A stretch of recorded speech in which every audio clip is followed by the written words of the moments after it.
नमस्कार, यीशु के नाम की जय हो। मुझे आशा है और मुझे विश्वास है कि आप इस कार्यक्रम को देखकर आपके जीवन में आशीष पा रहे हैं। हम वीडियो क्लिप्स के द्वारा यीशु का जीवन आपके सामने लेके आ रहे हैं, उसके बारे में चर्चा कर रहे हैं, सीख रहे हैं और मुझे विश्वास है कि ये सब सीख आपके जीवन में यीशु का आशीष जरूर लेके आएगी। ये कार्यक्रम Bible.is के सौजन्य से हमारे पास लाया जा रहा है। आपसे विनती है कि आप आपके फ़ोन में या आपके टैब में Bible.is ऐप डाउनलोड कीजिए। उस ऐप के ज़रिए आप परमेश्वर का वचन पढ़ सकते हैं, सुन सकते हैं और देख भी सकते हैं, जो भी भाषा में चाहे उस भाषा में। मेरे भाई और बहनों, हमने पहले कार्यक्रम में देखा कि किस तरह से यीशु हमारा चरवाहा है। जो भी कोई मार्ग छोड़कर दूर चला गया हो, उसके लिए यीशु खुद जाके उन्हें अपने पास लेके आता है कि वो सही रास्ते में चल पड़े। उतना ही नहीं, हमने देखा कि किस तरह से यीशु अपने बड़े बड़े काम करता ही चला गया। उतना ही नहीं, यहाँ पे हम मरकस का सुसमाचार 6 अध्याय और 56वें वचन में देखते हैं कि वह गांवों में, नगरों में या बस्तियों में जहाँ कहाँ भी जाता, लोग अपने बीमारों को बाजारों में रख देते और उससे विनती करते कि वह अपने वस्त्र का बस कोई सीरा ही उन्हें छू लेने दे, और जो भी उसे छू पाए सब चंगे हो गए। यानी कि आपकी ज़रूरतें ही नहीं, जो भी कुछ ज़रूरतमंद है उन्हें यीशु के पास लेके आइए, उनकी ज़रूरतें भी पूरी होगी। फिर आइए हम 7वें अध्याय में जाएंगे और देखेंगे कि आगे यीशु के जीवन में क्या हो रहा है और हम क्या सीख सकते हैं। फिर एक बार हमारे साथ पास्टर पुरुषोत्तम जी है। हम आपका स्वागत करते हैं पास्टर जी। धन्यवाद। और आइए मेरे दोस्तों, सब मिलके देखेंगे अभी मरकस का सुसमाचार 7वां अध्याय। आइए पुरुषोत्तम जी, साथ में मिलके देखेंगे। जरूर। यरूशलेम नगर से फरीसियों तथा कुछ शास्त्रियों ने आकर मसीह यीशु को घेर लिया। उन्होंने देखा कि मसीह यीशु के कुछ शिष्य सांस्कारिक रूप से अशुद्ध हाथों से, यानी बिना धोए हुए हाथों से भोजन कर रहे हैं। फरीसी और सभी यहूदी हाथों को भली भांति धोए बिना भोजन नहीं करते। ऐसा करते हुए वह पूर्वजों से चली आ रही प्रथाओं का पालन करते थे। हाट से लौटने पर वे स्वयं को पारंपरिक रीति से शुद्ध किए बिना भोजन नहीं करते थे। वे चली आ रही अन्य अनेक प्रथाओं का पालन करते चले आए थे, जैसे कटोरों, घड़ों तथा पकाने के तांबे के बर्तनों का धोना। फरीसियों तथा शास्त्रियों ने मसीह यीशु से प्रश्न किया, तुम्हारे शिष्य पूर्वजों से चली आ रही प्रथाओं का पालन क्यों नहीं करते? वे अशुद्ध हाथों से भोजन करते हैं। मसीह यीशु ने उन्हें उत्तर दिया, आप पाखंडियों के लिए भविष्यद्वक्ता यशायाह की यह भविष्यवाणी ठीक ही है। ये लोग मात्र होठों से मेरा सम्मान करते हैं, किंतु उनका हृदय मुझसे अत्यंत दूर है। मेरे प्रति उनकी उपासना व्यर्थ है। उनकी शिक्षाएं मात्र मनुष्य के मस्तिष्क की उपज हैं। आप लोग मनुष्य की परंपराओं का तो पालन करते जाते हैं, किंतु परमेश्वर की आज्ञा को टालते जाते हैं। मसीह यीशु ने उनसे ये भी कहा, आप लोग कितनी सुविधा पूर्वक परंपराओं का पालन करने के लिए परमेश्वर की आज्ञा को टाल देते हैं। मूसे की आज्ञा है, अपने माता और पिता का सम्मान करो तथा उसे जो अपने माता या पिता के विषय में बुरा कहे मृत्यु दंड दिया जाए। किंतु आपका कहना है, यदि कोई व्यक्ति अपने पिता या माता से इस प्रकार कहे, मेरी संपत्ति में से जो कुछ आपकी सहायता के लिए उपलब्ध हो सकता था वो कुर्बान है, अर्थात परमेश्वर को समर्पित। इसके द्वारा आप उसे अपने पिता और अपनी माता के लिए कुछ भी करने नहीं देते। अपनी इस प्रथा के द्वारा जो पूर्वजों से चली आई है, आप परमेश्वर के वचन को टाल देते हैं। आप ऐसे ही अनेक काम किया करते हैं। इसके बाद मसीह यीशु ने भीड़ को दोबारा अपने पास बुलाकर उसे संबोधित करते हुए कहा, तुम सब मेरी सुनो और समझो। ऐसी कोई वस्तु नहीं जो मनुष्य में बाहर से प्रवेश कर उसे अशुद्ध कर सके। मनुष्य को अशुद्ध तो वो करता है जो उसमें से बाहर आता है। जिसके सुनने के कान हो वो सुन ले। जब भीड़ से विदा ले वो घर में आ गए, उनके शिष्यों ने उनसे इस दृष्टांत के विषय में प्रश्न किया। इसके उत्तर में मसीह यीशु ने कहा, क्या तुम में भी बुद्धि का इतना अभाव है? क्या तुम्हें समझ नहीं आया कि जो कुछ मनुष्य में बाहर से प्रवेश करता है उसे अशुद्ध नहीं कर सकता, क्योंकि वो उसके हृदय में नहीं परंतु उसके आमाशय में जाता है और बाहर निकल जाता है। इस प्रकार मसीह यीशु ने सभी प्रकार के भोजन को स्वच्छ घोषित कर दिया जो मनुष्य में से बाहर आता है वही मनुष्य को अशुद्ध करता है। मनुष्य के भीतर से, मनुष्य के हृदय ही से बुरे विचार बाहर आते हैं, जो उसे चोरी, हत्या, व्यभिचार, लोभ, दुराचारिता, छल कपट, कामुकता, जलन, निंदा, अहंकार तथा मूर्खता की ओर लगा देते हैं। ये सभी अवगुण मनुष्य के अंतर से बाहर आते हैं तथा उसे अशुद्ध करते हैं। मसीह यीशु वहां से निकलकर सोर प्रदेश में चले गए, जहां वो एक घर में ठहरे हुए थे और नहीं चाहते थे कि भीड़ को उनके विषय में कुछ मालूम हो, किंतु उनका वहां आना छिप न सका। उनके विषय में सुनकर एक स्त्री उनसे भेंट करने वहां आई, जिसकी पुत्री प्रेत आत्मा से पीड़ित थी। वहां प्रवेश करते ही वो मसीह यीशु के चरणों पर जा गिरी। वो स्त्री यूनानी थी, सुरोफा यानी की जाति की। वो मसीह यीशु से विनती करती रही कि वो उसकी पुत्री में से प्रेत को निकाल दे। मसीह यीशु ने उससे कहा, पहले बालकों को तो तृप्त हो जाने दो।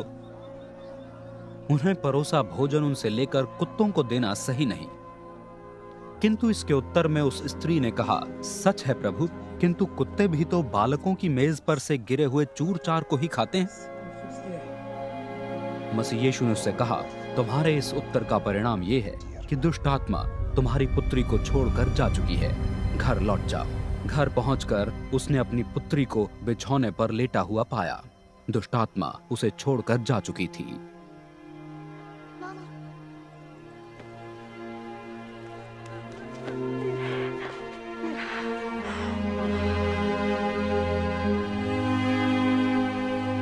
तब वो सोर के क्षेत्र से निकलकर सीदोन क्षेत्र से होते हुए गलील झील के पास आए, जो देकापोलिस अंचल में था। लोग उनके पास एक ऐसे व्यक्ति को लाए जो बहरा था तथा बड़ी कठिनाई से बोल पाता था। लोगों ने मसीह यीशु से उस व्यक्ति पर हाथ रखने की विनती की।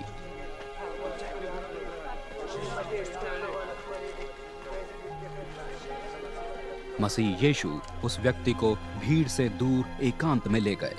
वहां उन्होंने उसके कानों में अपनी उंगलियां डाली। इसके बाद अपनी लार उसकी जीभ पर लगाई। तब एक गहरी आह भरते हुए स्वर्ग की ओर दृष्टि उठाकर उन्होंने उस व्यक्ति को संबोधित कर कहा, एफ्फाथा, अर्थात खुल जा। उस व्यक्ति के कान खुल गए, उसकी जीभ की रुकावट भी जाती रही और वो सामान्य रूप से बातें करने लगा। मसीह यीशु ने लोगों को आज्ञा दी कि वे इसके विषय में किसी से न कहें, किंतु मसीह यीशु जितना रोकते थे वे उतना ही अधिक प्रचार करते जाते थे। लोग आश्चर्य से भरकर कहा करते थे, वो जो कुछ करते हैं भला ही करते हैं। यहाँ तक कि वो बहरे को सुनने की तथा गूंगे को बोलने की शक्ति प्रदान कर रहे हैं। पास्टर जी, इस 7वें अध्याय में यीशु के और उसके शिष्यों के ऊपर एक प्रश्न उठता है। हाँ जी। तो उस प्रश्न के बारे में बात करेंगे। दूसरे वचन में उन्होंने देखा कि कुछ शिष्य बिना हाथ धोए भोजन कर रहे हैं।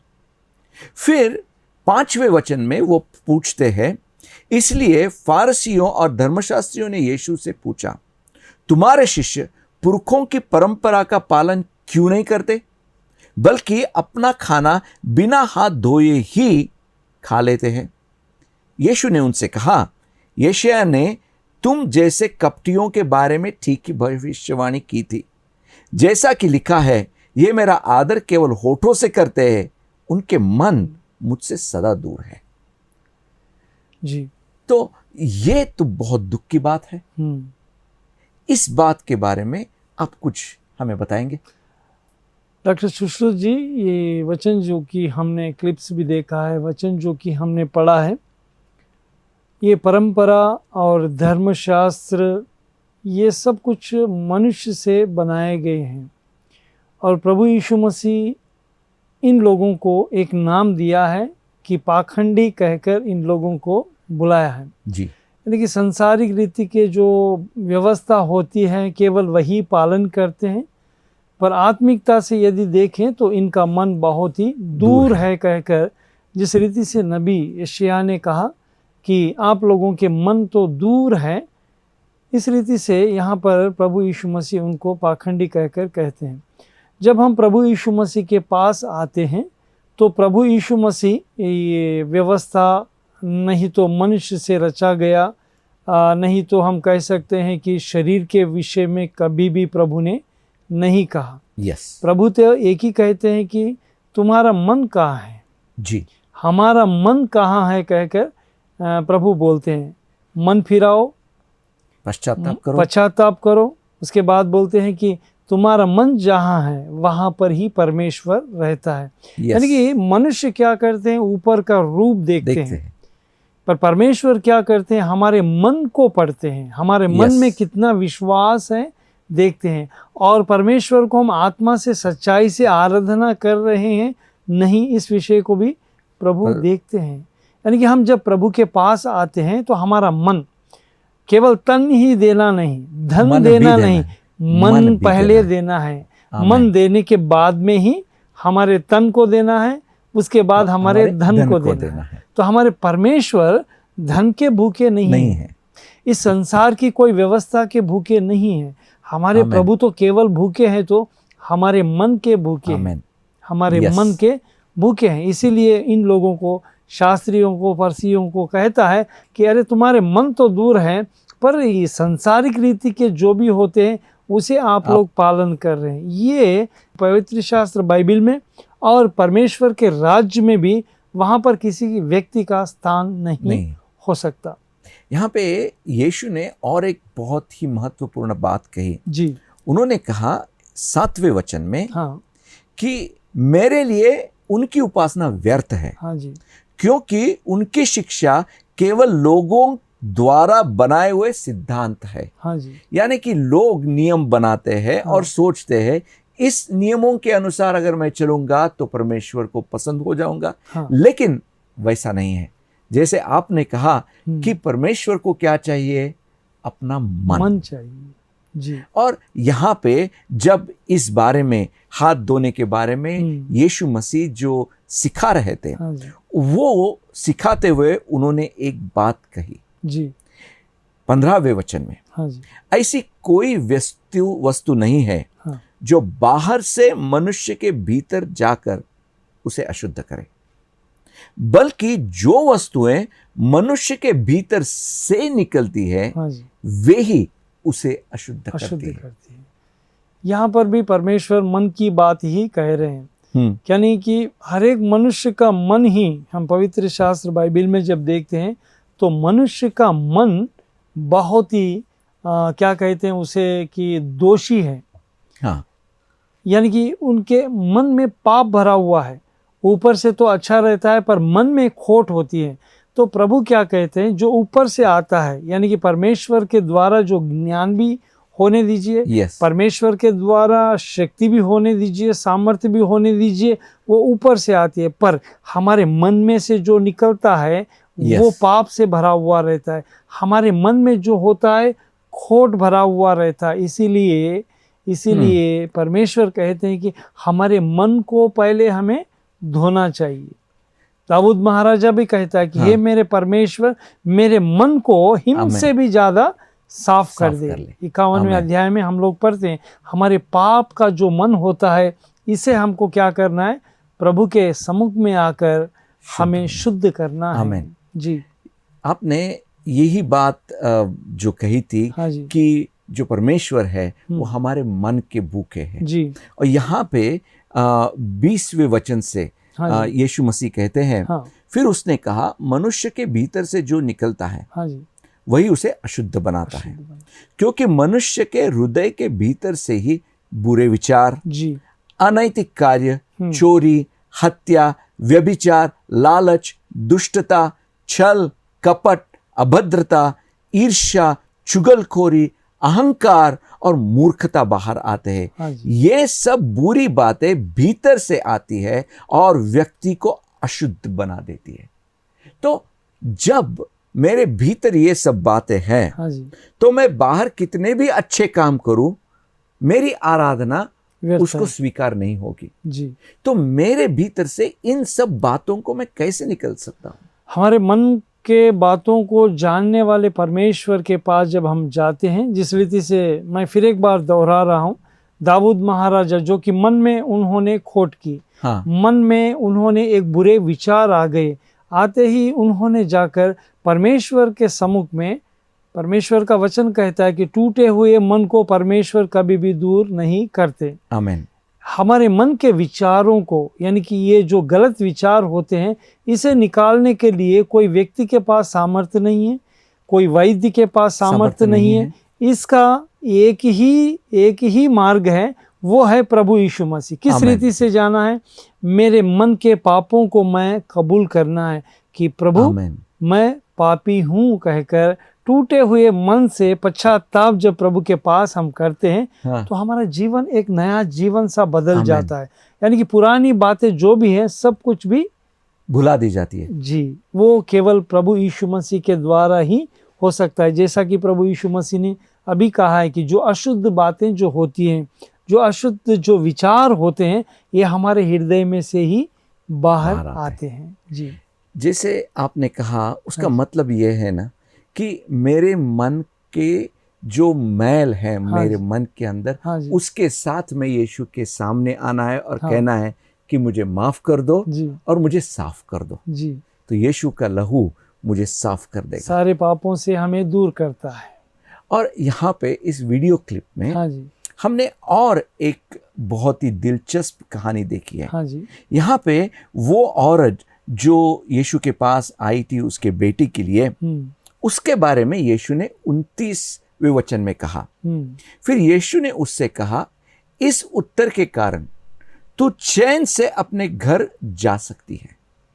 दुष्टात्मा तेरी बेटी को छोड़कर जा चुकी है। जी, हमें तो मालूम है कि दुष्टात्मा यीशु के अधिकार को मानती थी और यीशु के बोलने से वो चली जाती थी। हाँ जी। लेकिन यहाँ पे वो क्या उत्तर है और क्या किया इस स्त्री ने कि यीशु उसके बेटी के लिए इतनी बड़ी बात बोल दी यीशु ने। जी, इससे पहले आपने कहा कि ये मन के जो विचार होते हैं, ये जो खोट होता है, ये जो दुर्विचार होते हैं, हाँ प्रभु यीशु मसीह ने कहा कि हमारे अंदर ये सब कुछ छुपा हुआ है।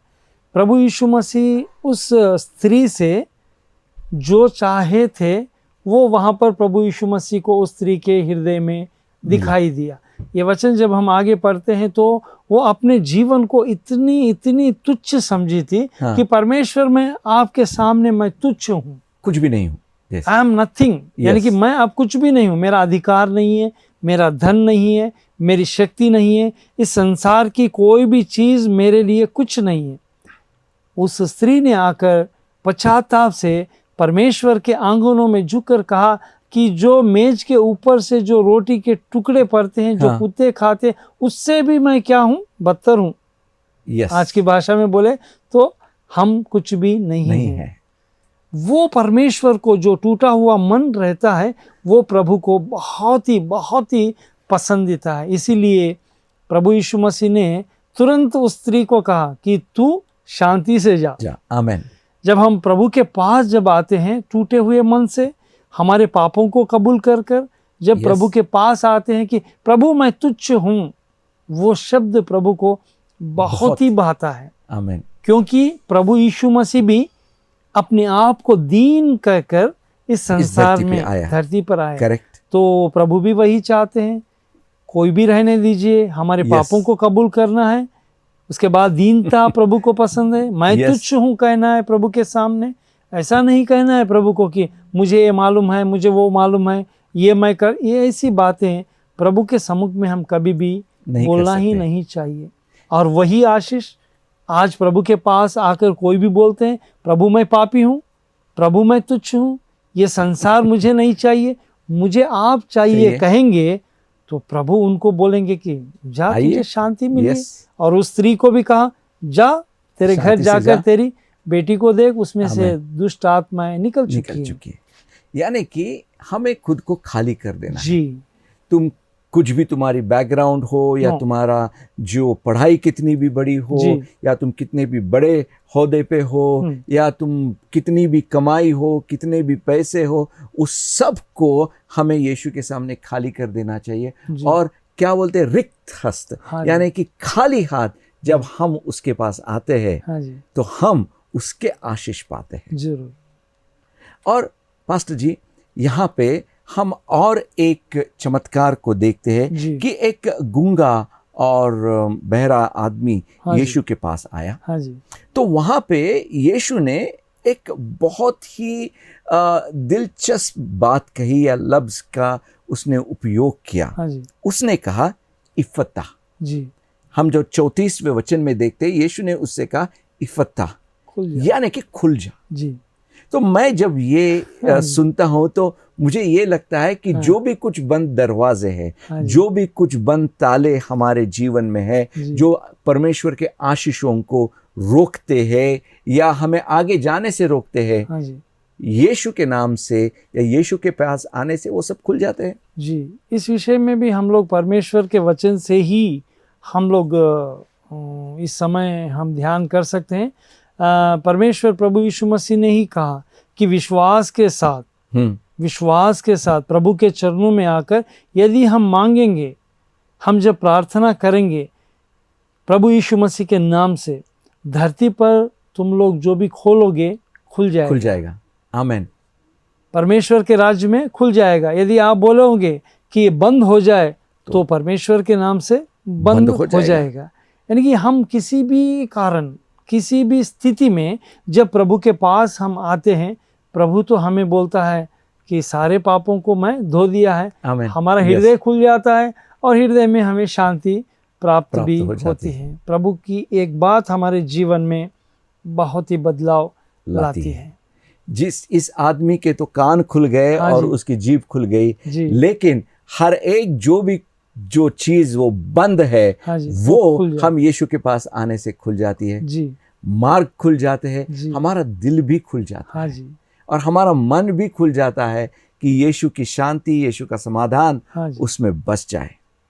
यहाँ पे जो 37वां वचन है, वहां पे लोग आश्चर्यचकित हो गए और यीशु जो करता है भला करता है, यहां तक कि वह बहरों को सुनने की शक्ति और गूंगों को बोली देता है। ये लोग यहां पे एक समझ के कि यीशु जो करता है वो भला ही करता है। कभी हमें भला है ऐसा दिखता है, कभी समझ में नहीं आता है, लेकिन उसकी करनी हमेशा भली ही होती है। मेरे भाइयों और मेरे बहनों, हम यहाँ पे एक बहुत महत्वपूर्ण बात सीखते हैं कि यीशु जो भी करता है वो भला ही करता है। हमें समझ में आए या ना आए, हमें विश्वास रखना चाहिए कि वो कभी गलत नहीं करता है, वो कभी बुरा नहीं करता है, वो कभी झूठ नहीं बोलता है। जो भी करता है भला ही करता है। वो तुम्हारे द्वार खोलेगा, तुम्हारे लिए मार्ग खोलेगा, तुम्हारे जीवन में जो अड़चने हैं उनको भी दूर हटाएगा ताकि तुम सरल मार्ग में जा सको। आपसे मेरी विनती है फिर से कि आप bible.is ऐप को डाउनलोड कर लीजिए, परमेश्वर का वचन पढ़ते रहिए, सुनते रहिए और देखते रहिए। अगले कार्यक्रम में हम और आगे जाएंगे और यीशु के जीवन के बारे में और जान लेने की कोशिश करेंगे। मेरे भाइयों बहनों, आइए परमेश्वर के पास हम प्रार्थना में चलते हैं ताकि हमारे जीवन में भी भला हो जाए। पुरुषोत्तम जी, आपसे विनती है कि आप हमारे लिए, हमारे दर्शकों के लिए प्रार्थना कीजिए। जरूर, आइए हम शीश निभाएंगे, प्रार्थना करेंगे। प्यारे परमेश्वर, हम आपको धन्यवाद देते हैं। सारे दर्शक प्रभु जी कितने ही विश्वास के साथ आपकी बातों को सुनकर अपने मन में टूटे हुए मन से, पश्चाताप से जितने भी लोग आपके पास आते हैं उन सबों को आप आशीष देते हैं। हमने आपके वचन के द्वारा सीखा है प्रभु, दर्शक सारे लोग किस विश्वास के साथ आपकी ओर देख रहे हैं आप जानते हैं। आपकी एक बात से परमेश्वर मन के द्वार खुल जाते हैं। प्रभु, आप इनके हृदय में बसिए, इनके परिवार में बसिए, क्योंकि आपका वचन कहता है कि मैं तुम्हारे हृदय के द्वार को खटखटा रहा हूँ। जो कोई भी खोलेगा मैं तुम लोगों के साथ आकर मैं भोजन करूँगा। प्रभु, मैं आपको धन्यवाद देता हूँ कि आपने प्रभु जी इन सारे दर्शकों की प्रार्थना को सुनी है और परमेश्वर हर एक परिवार को आप आशीषित कीजिए। इस कार्यक्रम के द्वारा परमेश्वर कितने ही लोगों ने आशीष पाई है। आज ये इन सारे दर्शकों को प्रभु आपके आश्चर्य कार्य कीजिए, इनके विश्वास को और भी बढ़ाइए। प्रभु, आपने हमारी प्रार्थना सुनी है। हम आपको धन्यवाद देते हुए प्रभु यीशु मसीह के पवित्र नाम से प्रार्थना करते हैं, सुना और ग्रहण कर। आमीन। आमीन। धन्यवाद मेरे भाई और बहनों कि आप फिर एक बार हमारे साथ इस यात्रा में आ गए। अगले कार्यक्रम में भी हम आपकी राह देखेंगे ताकि हम मिलकर आगे जा सके। आपके दोस्तों को, आपके परिवार को भी आपके साथ बुला लीजिए ताकि परमेश्वर जो भला करना चाहता है वो वे भी पाले और परमेश्वर के नाम की महिमा हो। धन्यवाद। God bless you. एक नई बाइबल इज़ ऐप मुफ्त में आज ही डाउनलोड करें ताकि आप पाएं प्रभु का शुद्ध सुनाई देने वाला वचन अपनी उंगलियों पर। आसानी से सुनने की योजना बनाएं, नोट्स लें और सच्चाई का सामना करें। इसमें आप क्या पाएंगे? प्रभु के वचन को हाई क्वालिटी एवं नाटकीय ऑडियो में सुनें। ऑफलाइन सुनने और पढ़ने के लिए अपना पसंदीदा वर्जन डाउनलोड करें। हमारे पास मुफ्त में 1300 से भी अधिक भाषाएं उपलब्ध हैं। 500 से भी अधिक भाषाओं में गॉस्पेल फिल्में देखकर यीशु के जीवन और सेवकाई के बारे में जानें। शास्त्र प्लेलिस्ट खोजें और बनाएं। उन्हें अपने दोस्तों, परिवार और सोशल मीडिया पर भी बांटें ताकि आप प्रभु के वचन का एक साथ अध्ययन कर सकें। तो आज ही बाइबल इज़ ऐप डाउनलोड करें, प्रभु को आपकी अपनी भाषा में बोलते हुए सुनें। नई बाइबल इज़ ऐप जो सबको ध्यान में रखकर बनाई गई है।